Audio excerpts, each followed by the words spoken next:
Hello. Hi, everybody. Hello. Hi, everybody. We're back again. Welcome back to our channel. We are Expat Escapades. I am Lynn, and this is Jason, and we live in Braga, Portugal, and I'm sure that the people that are watching this want to know what it's like to live in Braga. So like this video and subscribe if you want more, because today's topic, I'm sure, is one that a lot of people have been wondering about, but we don't have that much content on YouTube about, but we're going to talk about it. And the topic is, Jason. Just a second. He needs to drink first. It's being queer. Yeah, it's being queer in Portugal, and if it's really a good country to be queer in, because, you know, it's different being queer in a whole bunch of countries around the world. So I always have to shoot out that disclaimer. These are our opinions and our experiences. Everybody has different opinions. Everybody has different experiences. Maybe you don't agree on this, but this is what we think. We have experienced so far. Yeah, this is what we've experienced so far. Jason has been here for how long? 8 months. 8 months. And I've been here for about 19-ish months, something like that. A year and a half, something close, 18, 19 months. So we are going to tell you what it's kind of been like for us to be queer. Again, like in our other video, we have different backgrounds and different, you know, so it's going to be coming from 2 different backgrounds. But before we do all that, let me just get on here and say, as I sip my wine, this is a video about being gay. It's a video about being queer. If that's not your cup of tea, if you don't want to hear about being gay or being queer, if you're going to be nasty about it, then this is your cue to get out. Like, go. Just go. This video is not for you. It's fine. Exactly. I'm going to give you approximately 3 seconds to go while I sip my wine. Okay. Everybody's gone? Gone? Okay, good. All right. So, I guess we'll start with Jason, because I feel like Jason has the more traditionally queer experience being here. So, Jason, tell me about your background. Tell me what you identify as first. What do you identify as and what your background is? Okay, I'm gay. I'm openly gay since like 20 years. I'm married, and basically I live my life as a normal person. Like, I never got judged or stared at. So that's basically it. So I never had, but many people do. Yeah. But I was one of the lucky ones that I never had any issues. And he's from Malta. Yes. So Malta became so gay friendly, kind of, in a limited time. So we never had any issues there as well. We were married. So is Malta a religious country? I've never yes, asked you it this. was. It was very religious, Okay. but Malta changed suddenly. Mhm. Like, in a few years, divorce was introduced, gay civil unionship partnership, and then changed to civil unionship, and was introduced. Did I mention divorce? Yes, you mentioned it. Okay. Everything was introduced suddenly. Mhm. So I sometimes I question how people got so accepting, you know, because it was such a short time. But yes, it's a very gay friendly country. So for me here, nothing kind of changed, you know. Basically, I still am the same person there, and whoever doesn't like me, or, you know, just Yeah. Okay, so difference in background. I'm from the US, if you didn't watch our first video. In the US, gay marriage was made legal during Obama's presidency, which was only I can't think of it right now. I'm drinking wine, you guys, so don't trust my mind right now. But Obama's presidency was not that long ago. So gay marriage in the entire United States has not been a thing for a super long time. Maybe like 12 years, something like that, if that. I think it's the same as Malta. Yeah. I think. Being gay in the United Less. States, in my opinion, depends entirely on where you are. I grew up in the southeast part of the United States, where in larger, more liberal cities, it's way easier to be queer than it is in like smaller backwater cities or smaller cities that are off the beaten trail. I went to university in New York City. I lived in New York City for 10, 12 years. And in my opinion, it was pretty freaking easy to be queer there. However, I feel like I have some amount of queer privilege because I identify as pansexual. My partner is a guy. I've dated people of varying genders from age 14 onward. I kind of thought I probably like girls, so I identified as bisexual, dated women. When I got older, I started dating people, like I said, of every gender and found that I didn't care. So pansexual, in case you didn't know what pansexual is. Which I am gay and I didn't know. I It's asked. okay. It's I okay. asked because I used to get confused between bisexual and pansexual. Mhm. So explain, Lindsay. So pansexual is basically you don't mind what's in somebody's trousers or skirt or whatever they decide, that they want to wear. You like a person, regardless of what gender they identify as. So I have dated men, I've dated women, I've dated trans people, both male to female and female to male, non-binary trans people. Like, I don't care. You're a person, and that's all I Doesn't care matter. about. Yes.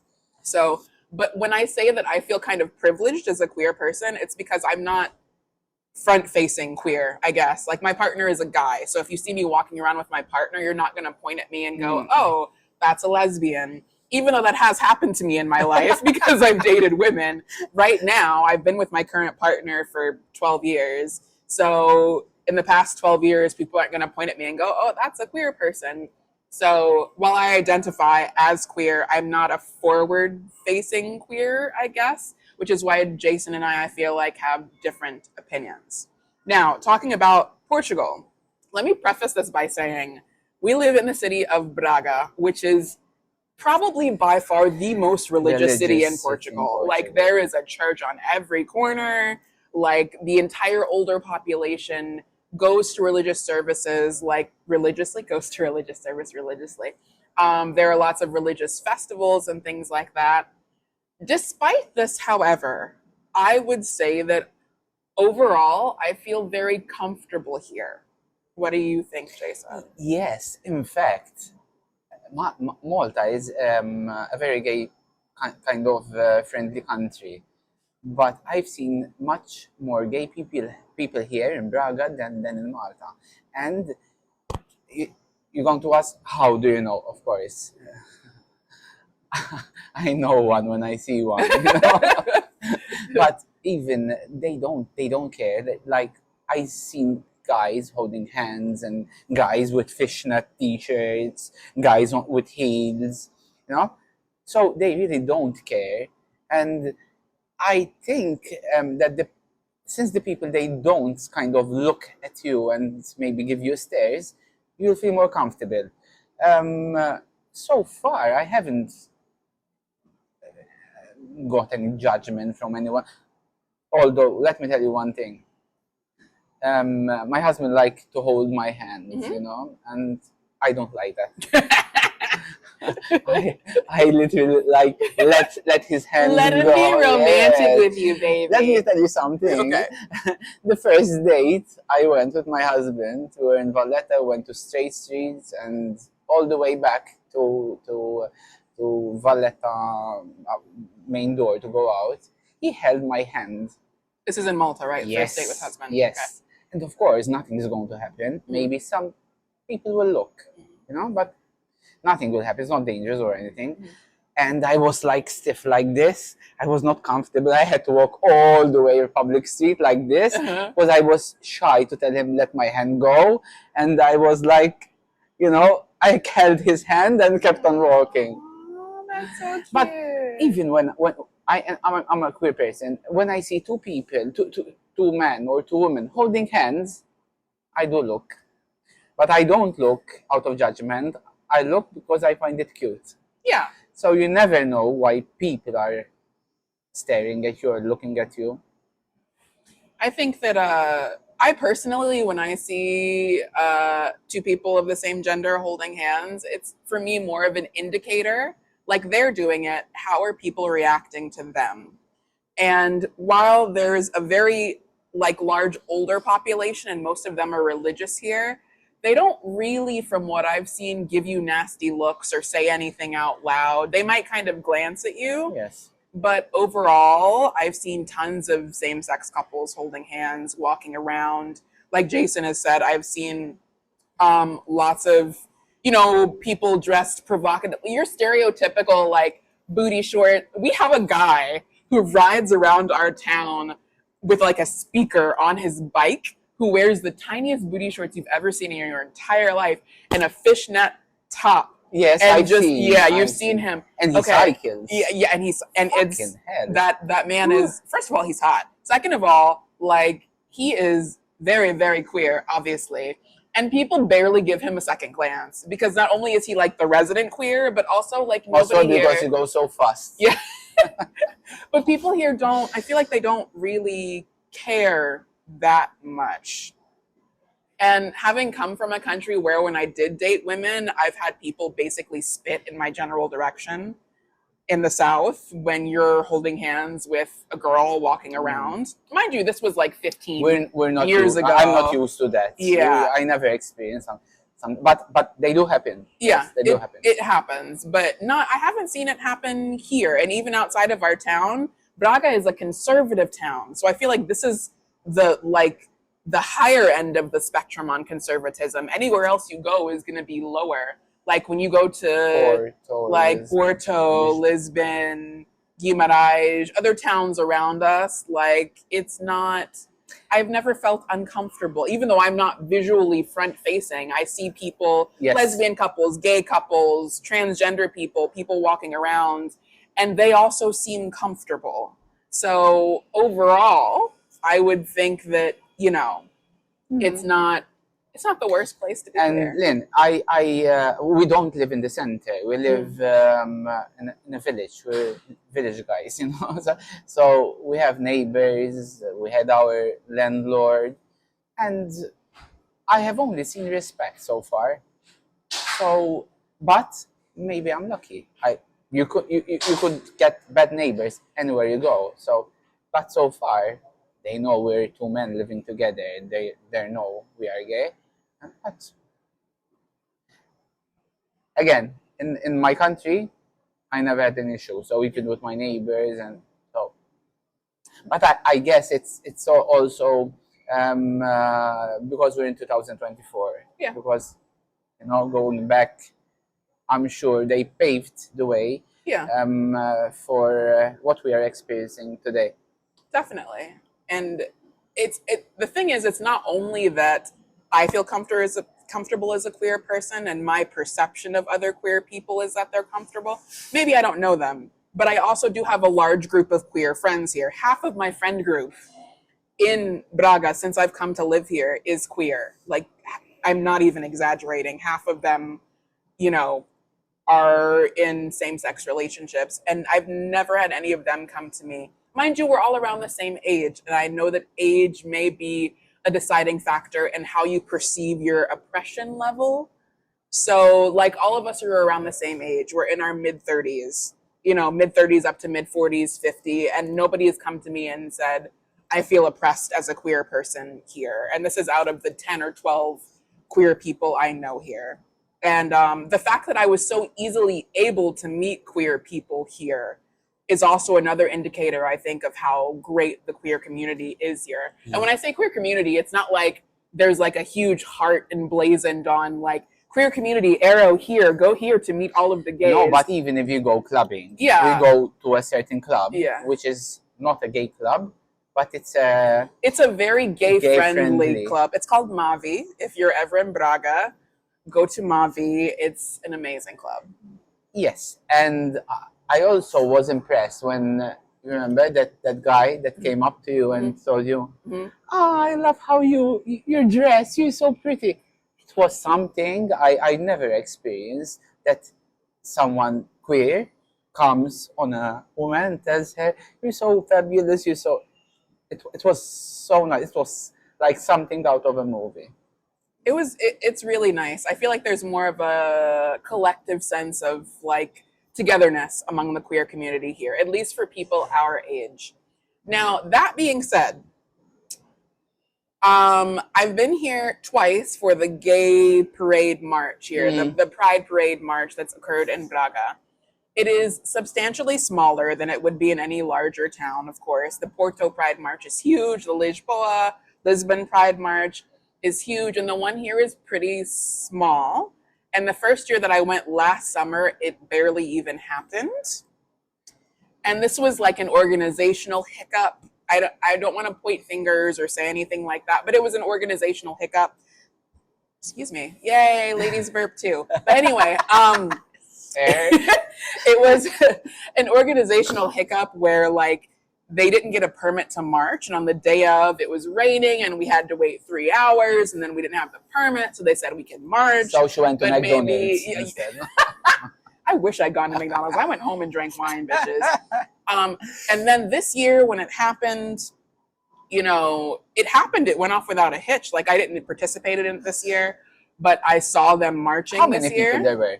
Maybe only like 100. 100. There's only like 100. You have to consider Braga is very small as well. Yeah. Like the big parades would be in Lisbon and Porto. Yes. So. And they also, the committee that creates the Pride parades is run almost entirely by young people. And when I say young people, it's like ages 20 to 25. So they think different, they have a different agenda. And they decided this year to combine the Pride parade with they like marched at the same time as the Free Palestine movement here. Okay. And I have nothing wrong with the Free Palestine movement but at all. I don't see anything like but I related, don't really so. Yeah, exactly. I don't see the decision to have a joint march. No. Maybe I don't know if that was the best move. Maybe to get more numbers. Yeah, maybe to get more numbers. I don't know. Like I said, this is my opinion. I have nothing against anybody of whatever, you know, political affiliation or whatever your beliefs are.